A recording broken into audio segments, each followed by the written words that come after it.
अब आगे बढ़ते हैं और उस बड़ी डेवलपमेंट की तरफ चलते हैं जो हेडलाइंस बना रही है कि अगले हफ्ते अलास्का में मिलने जा रहे हैं अमेरिकन प्रेसिडेंट और रशियन प्रेसिडेंट, और मामला है यूक्रेन का। लेकिन इससे यूक्रेन आउट होगा, यूक्रेन की बारी बाद में आएगी। उन्होंने ट्वीट ज़रूर किया ज़ेलेंस्की ने कि वो काबिल कबूल नहीं समझते जो भी इसमें फार्मूला प्रेजेंट किया जाएगा। लेकिन स्टीव विटकॉफ का इससे पहले जाके मॉस्को में मुलाकात करना और फिर उसमें मुख्तलिफ मामलात का तय पा जाना। कल का आपका एनालिसिस ये कहता था कि जब दो बड़े मिलते हैं तो बैकग्राउंड में सारा काम मुकम्मल, होमवर्क मुकम्मल हो चुका होता है। तो इसे हम एक बहुत बड़ा ब्रेक थ्रू कह सकते हैं इन हालात में? नहीं, मैं नहीं समझता ब्रेक थ्रू कह सकते। अभी मैं सुन रहा था मार्क रूबियो बात कर रहे थे, इशारा किया कि हमने कुछ होमवर्क कर लिया है, जिसकी बात मैंने की थी कि कुछ ना कुछ तो होमवर्क पहले किया जाता है। उसके बाद आपने देखा कि डोनाल्ड ट्रंप का भी स्टेटमेंट एक आया कि सेटलमेंट जो भी होगी उससे यूक्रेन को कुछ अपनी जमीन जो है वो देनी पड़ेगी रशिया। इसका ये मतलब है इसके ऊपर बिहाइंड द सीन्स अग्रीमेंट हो गई है कि अमेरिका को कोई प्रॉब्लम नहीं है जी। और रशिया अगर कहता है कि ये जमीन जो है ये अब हमारी है, यहाँ हमारी रेट चलेगी और यूक्रेन का हिस्सा नहीं रहेगी, तो इसके ऊपर सेटलमेंट हो सकती है। और ये डोनाल्ड ट्रंप ने इशारा कर दिया। अब बड़ी इंटरेस्टिंग बात यह है, दो तीन चीजें इसमें मैं कहना चाहूंगा। इसका मतलब है कहीं तो प्रोग्रेस तो हुई है। अच्छा। जो ये मार्क रूबियो ने जो बात की है, मगर इंटरेस्टिंग बात यह है कि दो, एक तो ये कि क्या रशिया का सिर्फ यही डिमांड है या और भी कोई डिमांड है जिसका भी जिक्र नहीं आया है, उसके ऊपर और बहस होगी। दूसरी बात यह है कि क्या ये भी जो है अगर कम से कम इसके ऊपर अग्रीमेंट हो जाए तो क्या ये यूरोप और यूक्रेन मानेंगे इस बात को? तो ये दूसरा सवाल है, मैं भी जवाब देता हूँ। तीसरी इंटरेस्टिंग चीज ये है कि अलास्का के अंदर ये तय हुआ है कि वहां हम मिलेंगे। हाँ। अब अलास्का जो है is technically part of United states, मगर अलास्का के साथ जो स्पेशल ट्रीटी है between the state of Alaska और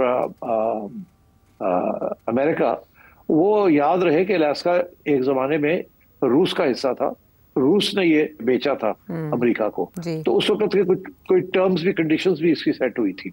उसमें एक ये है कि अमेरिका के कुछ कानून है जो फेडरल गवर्नमेंट के, वो अलास्का के अंदर अप्लाई नहीं करते। फॉर एग्जांपल, वहां अगर अमेरिका चाहे तो किसी को एक्स्ट्राडाइट करके या क्रिमिनल प्रोसीडिंग्स उसके खिलाफ नहीं कर सकता।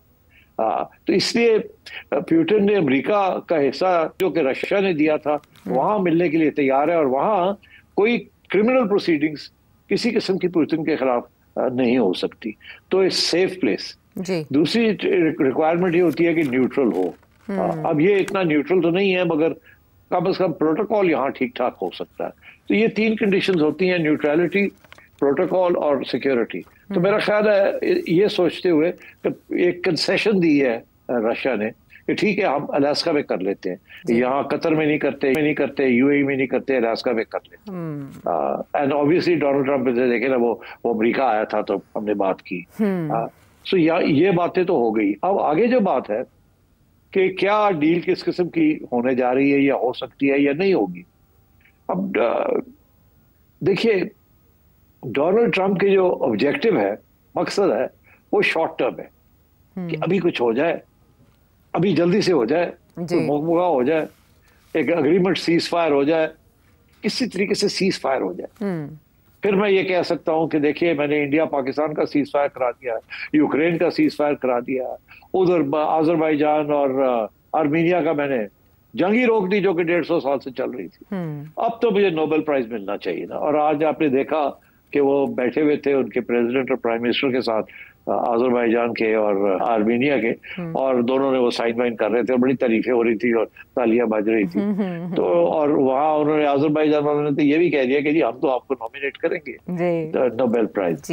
अब जाते जाते मैं ये कह दूं कि नरेंद्र मोदी को भी कुछ समझना चाहिए कि डोनाल्ड ट्रंप चाहता क्या है। बहरहाल आज अगर नरेंद्र मोदी कह देना कि हम नॉमिनेट करने लगे हैं डोनाल्ड ट्रंप को फॉर नोबेल प्राइज, तो ये टैरिफ जो है ये 10% पे आ जाएंगे। लेकिन उन्होंने काफी देर नहीं कर दी, ट्रेन मिस नहीं कर दी ये कहने में। नहीं, ये ट्रेन कभी नहीं मिस होती सियासत के अंदर। अच्छा। देर आया दुरुस्त आया। अच्छा, तो अभी भी आप समझे कि नरेंद्र मोदी साहब भी सीखे कुछ इन लोगों से, पाकिस्तान से सीखे और इनसे सीखे। अब आइए कि क्या डील किस किस्म की हो सकती है। देखिए, मैंने कल भी कहा था कि पुतिन को तीन चीजें चाहिए। शॉर्ट टर्म की नहीं चाहिए, उसको लॉन्ग टर्म चाहिए। ट्रंप को शॉर्ट टर्म चाहिए। तो अब कैसे दोनों मिलेंगे? लॉन्ग टर्म में क्या चाहिए उसको? उसको चाहिए इमीडिएट ये जो 4 इलाके हैं इसको ये रशिया का हिस्सा बन जाए, यूक्रेन को तोड़ दे जी। यूक्रेन नहीं। दूसरा ये कि आगे से कभी भी यूक्रेन नेटो का हिस्सा नहीं बन सकता। और तीसरी ये कि अगर रहता भी है तो अपने हथियार वगैरह नहीं होंगे इनके पास, डिसआर्म होगा, तो एक किस्म का बफर स्टेट बन जाएगा। अब मेरा ख्याल है कि ये तो बहुत मैक्सिमम डिमांड्स हैं। मेरा ख्याल है जो बात जहां सेटल हो सकती है फॉर द टाइम बीइंग वो यही हो सकता है कि ये जो 4 इलाके हैं ये यूक्रेन दे दे रशिया को, और एक पीस डील हो जाए जिसमें कुछ और भी इश्यूज बन जाए ताकि ये मामला जो है आगे बढ़े।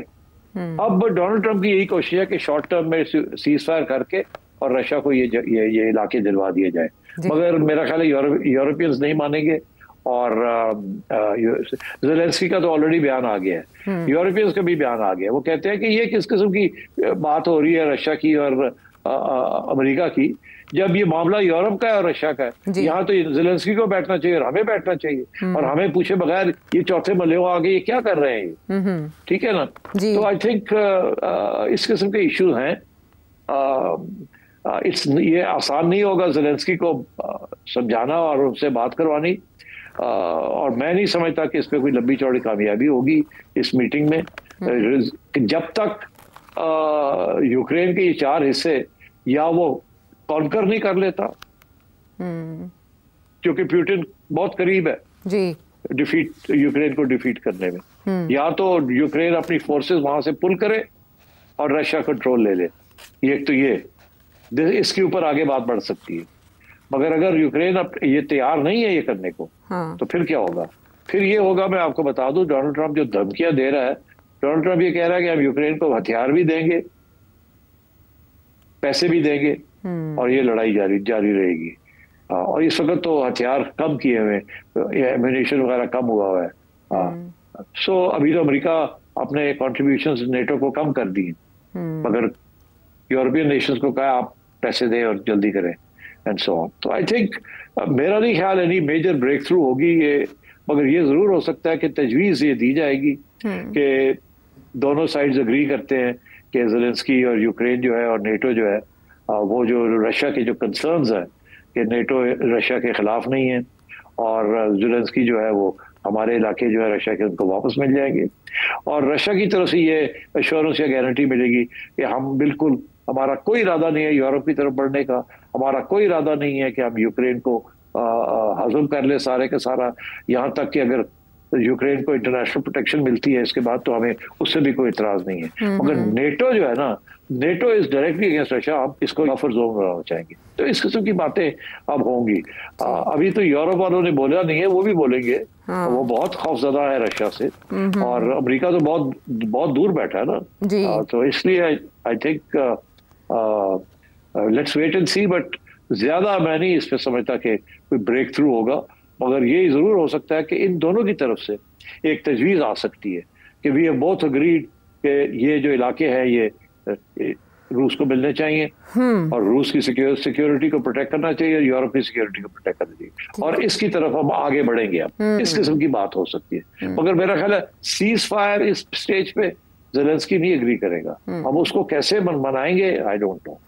सर साहब, आपके एनालिसिस के मुताबिक ऐसे ही लगता है कि डोनाल्ड ट्रंप काफ़ी जल्दी में है, क्योंकि उन्होंने यूक्रेन वॉर का इक़्तिदार में आते साथ फ़ौरन 24 घंटों के अंदर ख़त्म करने का ऐलान किया था कि उस जंग को फौरी तौर पर ख़त्म कर देंगे, लेकिन काफ़ी अरसा हो गया।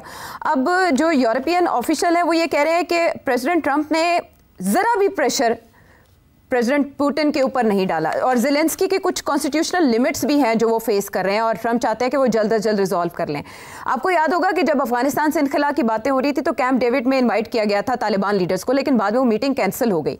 आप ये समझते हैं कि अभी भी बहुत से इफ्स एंड बट्स के सबब ये मीटिंग भी मुलतवी हो सकती है, कैंसिल हो सकती है? बिल्कुल मुलतवी हो सकती है, कैंसिल हो सकती है, आई एग्री विद यू। मगर आपने भी जिक्र किया कि कुछ लोग कह रहे हैं कि रशिया के ऊपर प्रेशर नहीं डाला डोनाल्ड ट्रंप ने। ये सही है अप टू अ पॉइंट, मगर आहिस्ता आहिस्ता प्रेशर डाल रहे हैं ना। ये सारा जो टैरिफ वाला ड्रामा है, ये इंडिया के साथ जो हो रहा है, ये बिल्कुल प्रेशर है ऑन रशिया।